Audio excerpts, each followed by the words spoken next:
The Pickwick Papers, by Charles Dickens. Chapter 50. How Mr. Pickwick sped upon his mission, and how he was reinforced in the outset by a most unexpected auxiliary. The horses were put to punctually at 9:15 next morning, and Mr. Pickwick and Sam Weller, having each taken his seat, the one inside and the other out, the postilion was duly directed to repair in the first instance to Mr. Bob Sawyer's house, for the purpose of taking up Mr. Benjamin Allen. It was with feelings of no small astonishment, when the carriage drew up before the door with the red lamp and the very legible inscription of Sawyer, late Nockemorf, that Mr. Pickwick saw, on popping his head out of the coach window, the boy in the grey livery very busily employed in putting up the shutters, the which, being an unusual and an unbusinesslike proceeding at that hour of the morning, at once suggested to his mind two inferences. The one, that some good friend and patient of Mr. Bob Sawyer's was dead. The other, that Mr. Bob Sawyer himself was bankrupt. "What is the matter?" said Mr. Pickwick to the boy. "Nothing's the matter, sir," replied the boy, expanding his mouth to the whole breadth of his countenance. All right," cried Bob Sawyer, suddenly appearing at the door with a small leathern knapsack, limp and dirty, in one hand, and a rough coat and shawl thrown over the other arm. "I'm going, old fellow." "You!" exclaimed Mr. Pickwick. "Yes," replied Bob Sawyer, "and a regular expedition we'll make of it. Here, Sam, look out." Thus briefly bespeaking Mr. Weller's attention, Mr. Bob Sawyer jerked the leathern knapsack into the dickey, where it was immediately stowed away under the seat by Sam, who regarded the proceeding with great admiration. This done, Mr. Bob Sawyer, with the assistance of the boy, forcibly worked himself into the rough coat, which was a few sizes too small for him, and then, advancing to the coach window, thrust in his head and laughed boisterously. "What a start it is, isn't it?" cried Bob, wiping the tears out of his eyes with one of the cuffs of the rough coat. "My dear sir," said Mr. Pickwick with some embarrassment, "I had no idea of your accompanying us." "No, that's just the very thing," replied Bob, seizing Mr. Pickwick by the lapel of his coat. "That's the joke." "Oh, that's the joke, is it?" said Mr. Pickwick. "Of course," replied Bob. "It's the whole point of the thing, you know. That, and leaving the business to take care of itself, as it seems to have made up its mind not to take care of me." With this explanation of the phenomenon of the shutters, Mr. Bob Sawyer pointed to the shop and relapsed into an ecstasy of mirth.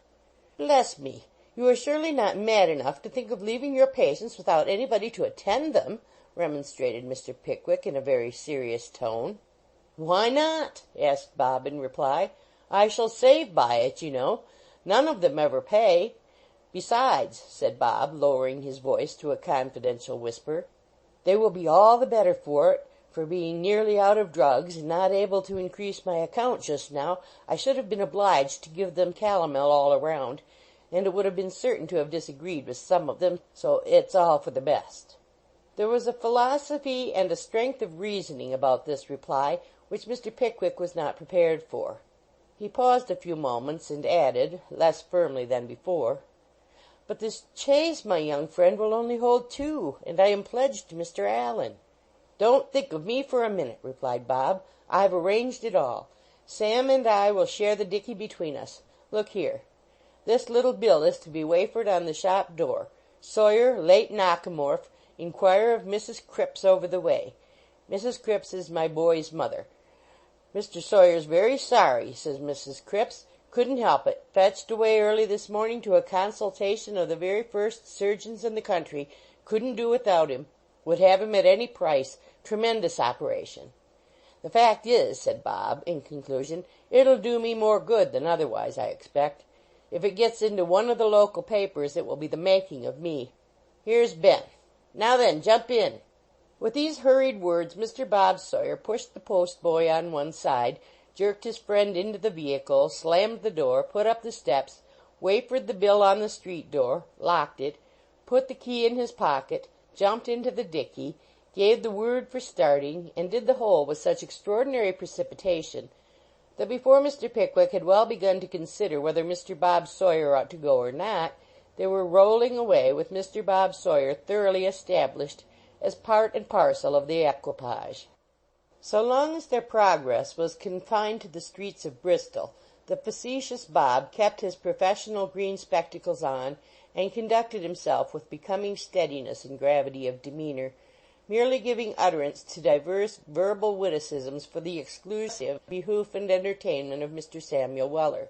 But when they emerged on the open road, he threw off his green spectacles and his gravity together, and performed a great variety of practical jokes, which were calculated to attract the attention of the passers-by, and to render the carriage and those it contained objects of more than ordinary curiosity, the least conspicuous among these feats being a most vociferous imitation of a key-bugle, and the ostentatious display of a crimson silk pocket-handkerchief attached to a walking-stick, which was occasionally waved in the air with various gestures indicative of supremacy and defiance.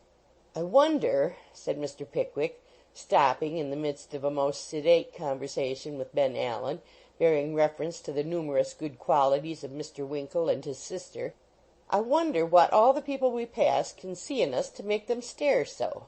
"It's a neat turnout," replied Ben Allen, with something of pride in his tone. "They're not used to see this sort of thing every day, I dare say." "Possibly," replied Mr. Pickwick. "It may be so. Perhaps it is." Mr. Pickwick might very probably have reasoned himself into the belief that it really was, had he not, just then happening to look out of the coach window, observed that the looks of the passengers betokened anything but respectful astonishment, and that various telegraphic communications appeared to be passing between them and some persons outside the vehicle, whereupon it occurred to him that these demonstrations might be, in some remote degree, referable to the humorous deportment of Mr. Robert Sawyer. "I hope," said Mr. Pickwick, "that our volatile friend is committing no absurdities in that dickey behind." "Oh dear, no," replied Ben Allen. "Except when he's elevated, Bob's the quietest creature breathing." Here a prolonged imitation of a key bugle broke upon the ear, succeeded by cheers and screams, all of which evidently proceeded from the throat and lungs of the quietest creature breathing, or in plainer designation of Mr. Bob Sawyer himself.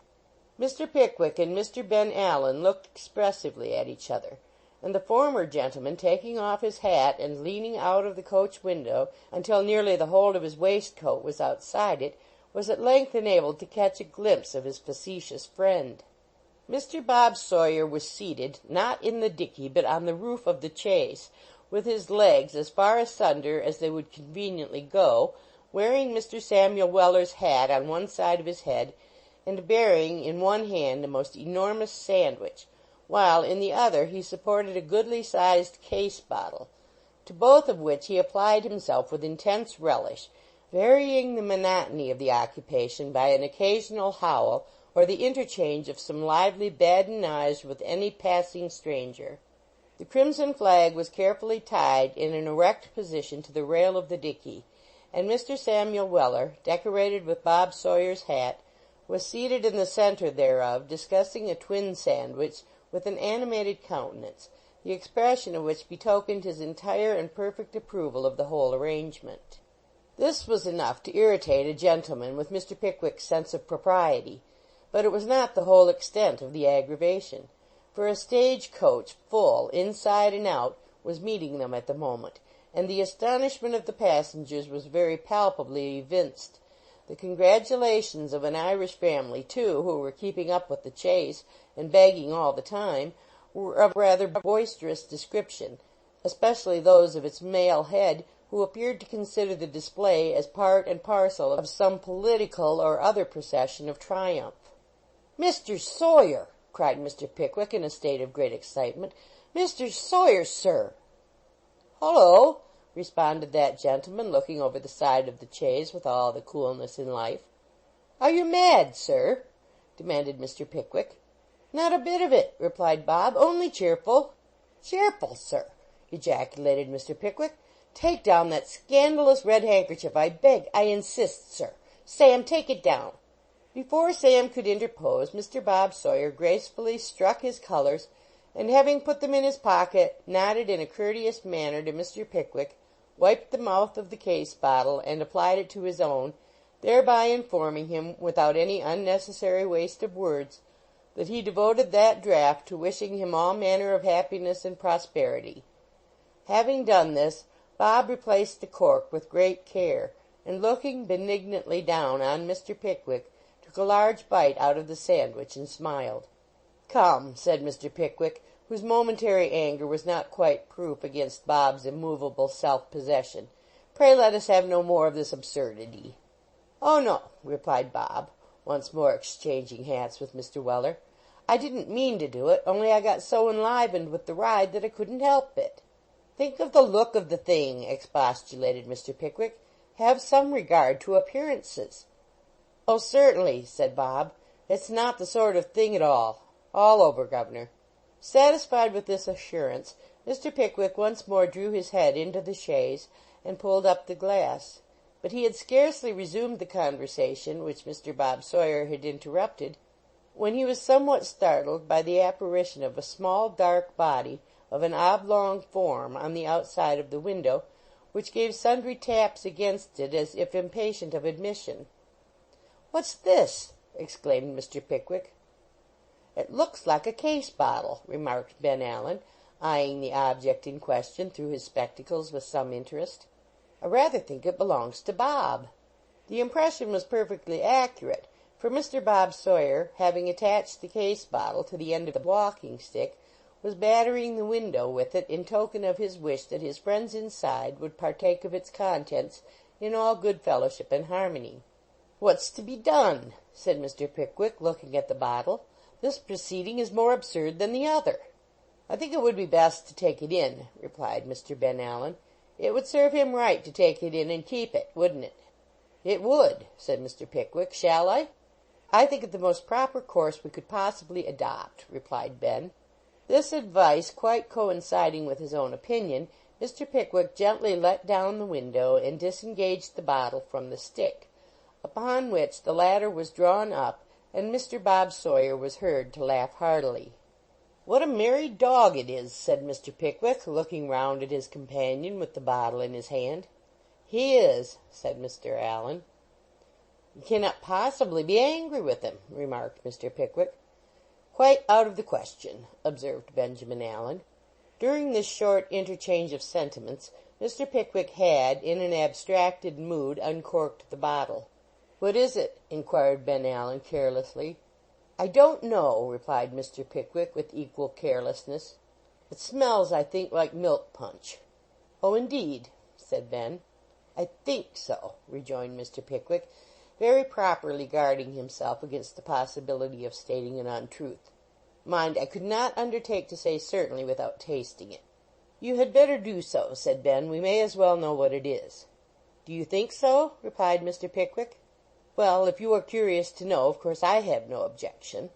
Ever willing to sacrifice his own feelings to the wishes of his friend, Mr. Pickwick at once took a pretty long taste. "What is it?" inquired Ben Allen, interrupting him with some impatience. "Curious," said Mr. Pickwick, smacking his lips. "I hardly know now." "Oh, yes," said Mr. Pickwick, after a second taste. "It is punch." Mr. Ben Allen looked at Mr. Pickwick. Mr. Pickwick looked at Mr. Ben Allen. Mr. Ben Allen smiled. Mr. Pickwick did not. "It would serve him right," said the last named gentleman with some severity. "It would serve him right to drink it every drop." "The very thing that occurred to me," said Ben Allen. "Is it, indeed?" rejoined Mr. Pickwick. "Then here is his health." With these words that excellent person took a most energetic pull at the bottle and handed it to Ben Allen, who was not slow to imitate his example. The smiles became mutual, and the milk punch was gradually and cheerfully disposed of. "After all," said Mr. Pickwick, as he drained the last drop, "his pranks are really very amusing. Very entertaining indeed." "You may say that," rejoined Mr. Ben Allen. In proof of Bob Sawyer's being one of the funniest fellows alive, he proceeded to entertain Mr. Pickwick with a long and circumstantial account how that gentleman once drank himself into a fever and got his head shaved, the relation of which pleasant and agreeable history was only stopped by the stoppage of the chaise at the Bell at Berkeley Heath to change horses. "I say, we're going to dine here, aren't we?" said Bob, looking in at the window. "Dine?" said Mr. Pickwick. "Why, we have only come 19 miles, and have 87 and a half to go." "Just the reason why we should take something to enable us to bear up against the fatigue," remonstrated Mr. Bob Sawyer. "Oh, it's quite impossible to dine at half-past 11 o'clock in the day," replied Mr. Pickwick, looking at his watch. "So it is," rejoined Bob. "Lunch is the very thing. Hullo, you, sir! Lunch for 3 directly, and keep the horses back for a quarter of an hour. Tell them to put everything they have cold on the table and some bottled ale, and let us taste your very best Madeira." Issuing these orders with monstrous importance and bustle, Mr. Bob Sawyer at once hurried into the house to superintend the arrangements. In less than 5 minutes he returned and declared them to be excellent. The quality of the lunch fully justified the eulogium which Bob had pronounced, and very great justice was done to it, not only by that gentleman, but Mr. Ben Allen and Mr. Pickwick also.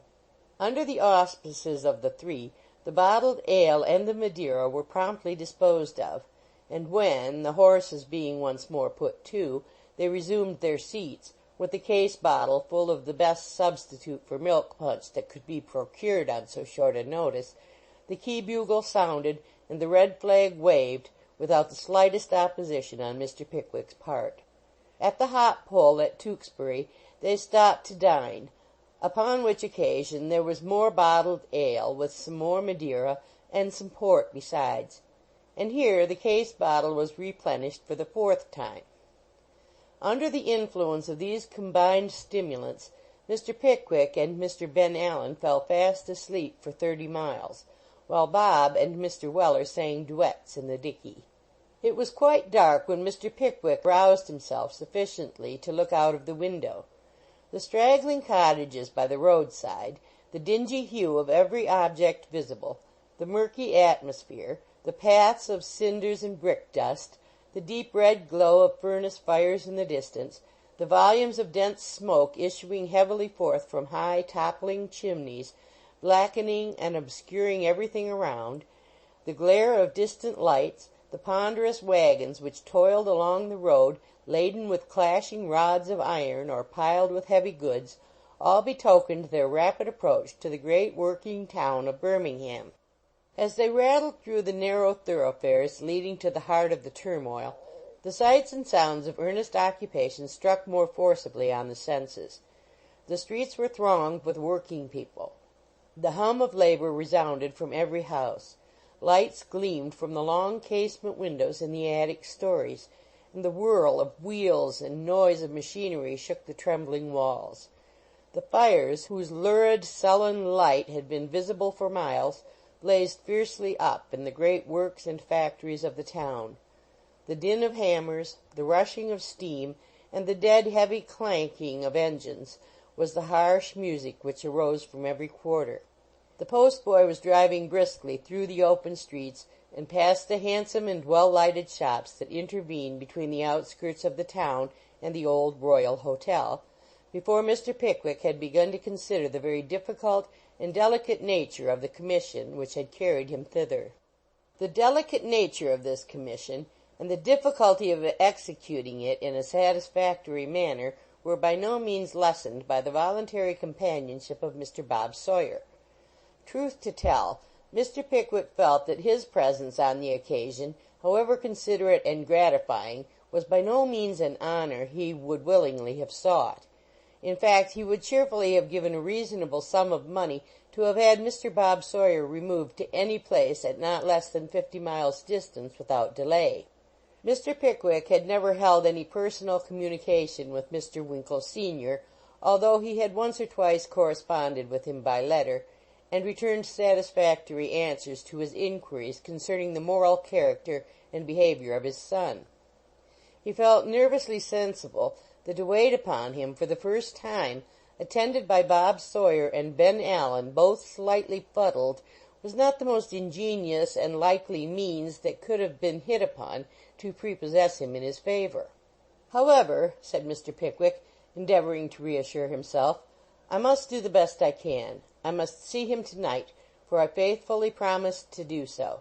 If they persist in accompanying me, I must make the interview as brief as possible, and be content that for their own sakes they will not expose themselves."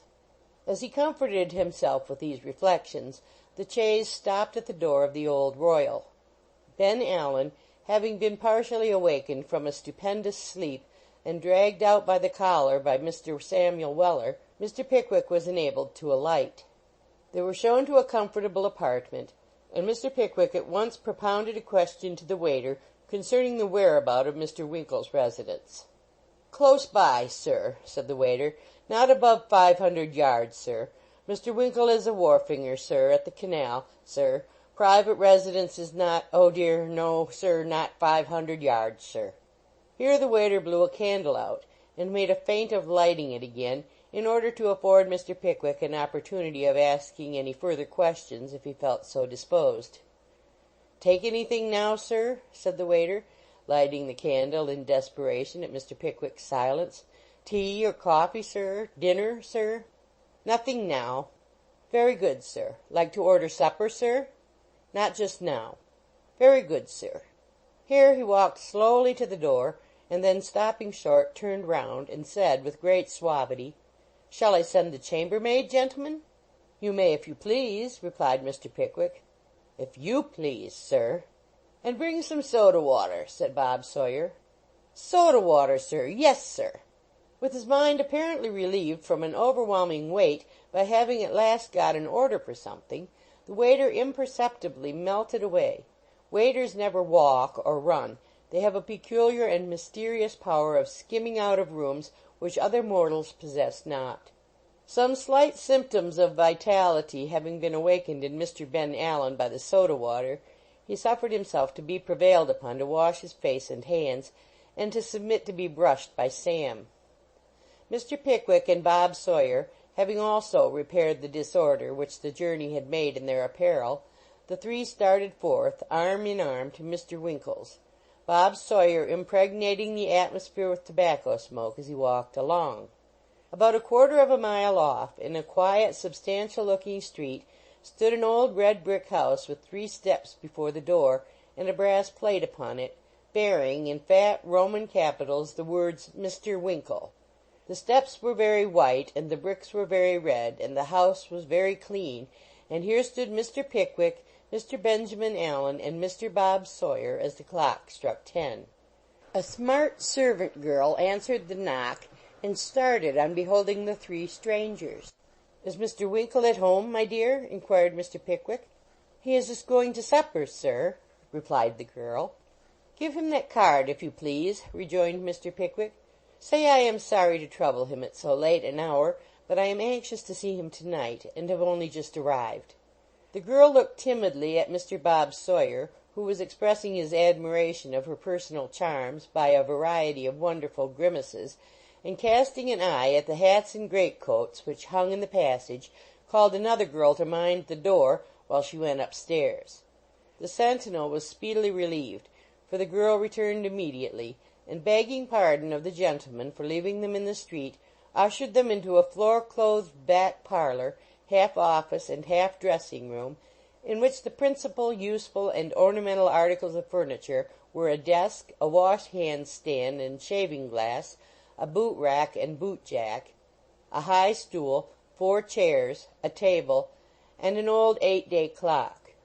Over the mantelpiece were the sunken doors of an iron safe, while a couple of hanging shelves for books, an almanac, and several files of dusty papers decorated the walls. "Very sorry to leave you standing at the door, sir," said the girl, lighting a lamp, and addressing Mr. Pickwick with a winning smile, "but you was quite strangers to me, and we have such a many trampers that only come to see what they can lay their hands on, that really—" "There's not the least occasion for any apology, my dear," said Mr. Pickwick good-humoredly. "Not the slightest, my love," said Bob Sawyer, playfully stretching forth his arms and skipping from side to side as if to prevent the young ladies leaving the room. The young lady was not at all softened by these allurements, for she at once expressed her opinion that Mr. Bob Sawyer was an "odous creetur," and on his becoming rather more pressing in his attentions, imprinted her fair fingers upon his face, and bounced out of the room with many expressions of aversion and contempt. Deprived of the young ladies' society, Mr. Bob Sawyer proceeded to divert himself by peeping into the desk, looking into all the table drawers, feigning to pick the lock of the iron safe, turning the almanac with its face to the wall, trying on the boots of Mr. Winkle senior over his own, and making several other humorous experiments upon the furniture, all of which afforded Mr. Pickwick unspeakable horror and agony, and yielded Mr. Bob Sawyer proportionate delight. At length the door opened, and a little old gentleman in a snuff-colored suit, with a head and face the precise counterpart of those belonging to Mr. Winkle junior, excepting that he was rather bald, trotted into the room, with Mr. Pickwick's card in one hand and a silver candlestick in the other. "Mr. Pickwick, sir, how do you do?" said Winkle the elder, putting down the candlestick and proffering his hand. "Hope I see you well, sir. Glad to see you. Be seated, Mr. Pickwick, I beg, sir. This gentleman is—" "My friend, Mr. Sawyer," interposed Mr. Pickwick. "Your son's friend." "Oh," said Mr. Winkle the elder, looking rather grimly at Bob. "I hope you are well, sir." "Right as a trivet, sir," replied Bob Sawyer. "This other gentleman," cried Mr. Pickwick, "is, as you will see when you have read the letter with which I am entrusted, a very near relative, or I should rather say a very particular friend of your son's. His name is Allen." "That gentleman?" inquired Mr. Winkle, pointing with the card towards Ben Allen, who had fallen asleep in an attitude which left nothing of him visible but his spine and his coat collar. Mr. Pickwick was on the point of replying to the question, and reciting Mr. Benjamin Allen's name and honorable distinctions at full length, when the sprightly Mr. Bob Sawyer, with a view of rousing his friend to a sense of his situation, inflicted a startling pinch upon the fleshly part of his arm, which caused him to jump up with a shriek.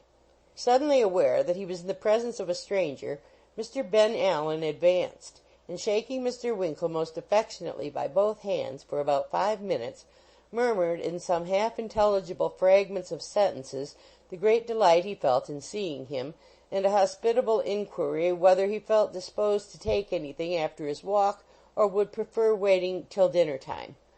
Which done, he sat down and gazed about him with a petrified stare, as if he had not the remotest idea where he was, which indeed he had not.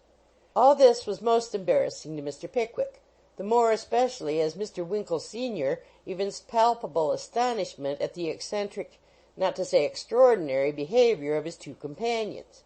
To bring the matter to an issue at once, he drew a letter from his pocket, and presenting it to Mr. Winkle senior, said, "This letter, sir, is from your son. You will see by its contents that on your favorable and fatherly consideration of it depend his future happiness and welfare. Will you oblige me by giving it the calmest and coolest perusal, and by discussing the subject afterwards with me in the tone and spirit in which alone it ought to be discussed?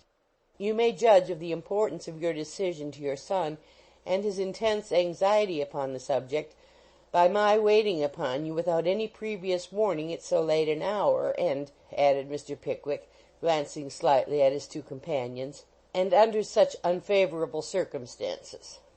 With this prelude, Mr. Pickwick placed 4 closely written sides of extra superfine wire-wove penitence in the hands of the astounded Mr. Winkle senior.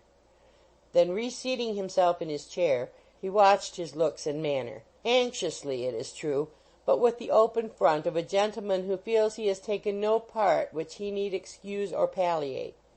The old wharfinger turned the letter over, looked at the front, back, and sides, made a microscopic examination of the fat little boy on the seal, raised his eyes to Mr. Pickwick's face, and then, seating himself on the high stool, and drawing the lamp closer to him, broke the wax, unfolded the epistle, and lifting it to the light, prepared to read. Just at this moment Mr. Bob Sawyer, whose wit had lain dormant for some minutes, placed his hands on his knees, and made a face after the portraits of the late Mr. Grimaldi as clown. It so happened that Mr. Winkle senior, instead of being deeply engaged in reading the letter, as Mr. Bob Sawyer thought, chanced to be looking over the top of it at no less a person than Mr. Bob Sawyer himself, rightly conjecturing that the face aforesaid was made in ridicule and derision of his own person. He fixed his eyes on Bob with such expressive sternness that the late Mr. Grimaldi's lineaments gradually resolved themselves into a very fine expression of humility and confusion. "Did you speak, sir?" inquired Mr. Winkle senior, after an awful silence. "No, sir," replied Bob, with no remains of the clown about him save and except the extreme redness of his cheeks. "You are sure you did not, sir?" said Mr. Winkle senior. "Oh dear, yes, sir, quite," replied Bob. "I thought you did, sir," replied the old gentleman with indignant emphasis. "Perhaps you looked at me, sir." "Oh no, sir, not at all," replied Bob, with extreme civility. "I am very glad to hear it, sir," said Mr. Winkle senior. Having frowned upon the abashed Bob with great magnificence, the old gentleman again brought the letter to the light and began to read it seriously. Mr. Pickwick eyed him intently as he turned from the bottom line of the first page to the top line of the second, and from the bottom of the second to the top of the third, and from the bottom of the third to the top of the fourth, but not the slightest alteration of countenance afforded a clue to the feelings with which he received the announcement of his son's marriage, which Mr. Pickwick knew was in the very first half-dozen lines. He read the letter to the last word, folded it again with all the carefulness and precision of a man of business, and just when Mr. Pickwick expected some great outbreak of feeling, dipped a pen in the inkstand and said, as quietly as if he were speaking on the most ordinary counting-house topic, "What is Nathaniel's address, Mr. Pickwick?" "The George and Vulture at present," replied that gentleman. "George and Vulture. Where is that?" "George Yard, Lombard Street." "In the city?" "Yes." The old gentleman methodically endorsed the address on the back of the letter, and then, placing it in the desk, which he locked, said, as he got off the stool and put the bunch of keys in his pocket, "I suppose there is nothing else which need detain us, Mr. Pickwick?" "Nothing else, my dear sir!" observed that warm-hearted person in indignant amazement. "Nothing else! Have you no opinion to express on this momentous event in our young friend's life? No assurance to convey to him through me of the continuance of your affection and protection? Nothing to say which will cheer and sustain him and the anxious girl who looks to him for comfort and support? My dear sir, consider." "I will consider," replied the old gentleman. "I have nothing to say just now. I am a man of business, Mr. Pickwick. I never commit myself hastily in any affair, and from what I see of this I by no means like the appearance of it. £1,000 is not much, Mr. Pickwick." "You're very right, sir," interposed Ben Allen, just awake enough to know that he had spent his £1,000 without the smallest difficulty. "You're an intelligent man. Bob, he's a very knowing fellow, this." "I'm very happy to find that you do me the justice to make the admission, sir," said Mr. Winkle senior, looking contemptuously at Ben Allen, who was shaking his head profoundly. "The fact is, Mr. Pickwick, that when I gave my son a roving license for a year or so to see something of men and manners, which he has done under your auspices, so that he might not enter life a mere boarding-school milksop to be gulled by everybody, I never bargained for this. He knows that very well. So, if I withdraw my countenance from him on this account, he has no call to be surprised. He shall hear from me, Mr. Pickwick. Good night, sir. Margaret, open the door." All this time Bob Sawyer had been nudging Mr. Ben Allen to say something on the right side. Ben accordingly now burst, without the slightest preliminary notice, into a brief but impassioned piece of eloquence. "Sir," said Mr. Ben Allen, staring at the old gentleman out of a pair of very dim and languid eyes, and working his right arm vehemently up and down, you ought to be ashamed of yourself." "As the lady's brother, of course you are an excellent judge of the question," retorted Mr. Winkle senior. "There, that's enough. Pray say no more, Mr. Pickwick. Good night, gentlemen." With these words the old gentleman took up the candlestick, and opening the room door, politely motioned towards the passage. "You will regret this, sir," said Mr. Pickwick, setting his teeth close together to keep down his choler, for he felt how important the effect might prove to his young friend. "I am at present of a different opinion," calmly replied Mr. Winkle senior. "Once again, gentlemen, I wish you a good night." Mr. Pickwick walked with angry strides into the street. Mr. Bob Sawyer, completely quelled by the decision of the old gentleman's manner, took the same course. Mr. Ben Allen's hat rolled down the steps immediately afterwards, and Mr. Ben Allen's body followed it directly. The whole party went silent and supperless to bed, and Mr. Pickwick thought, just before he fell asleep, that if he had known Mr. Winkle senior had been quite so much of a man of business, it was extremely probable he might never have waited upon him on such an errand. End of chapter 50.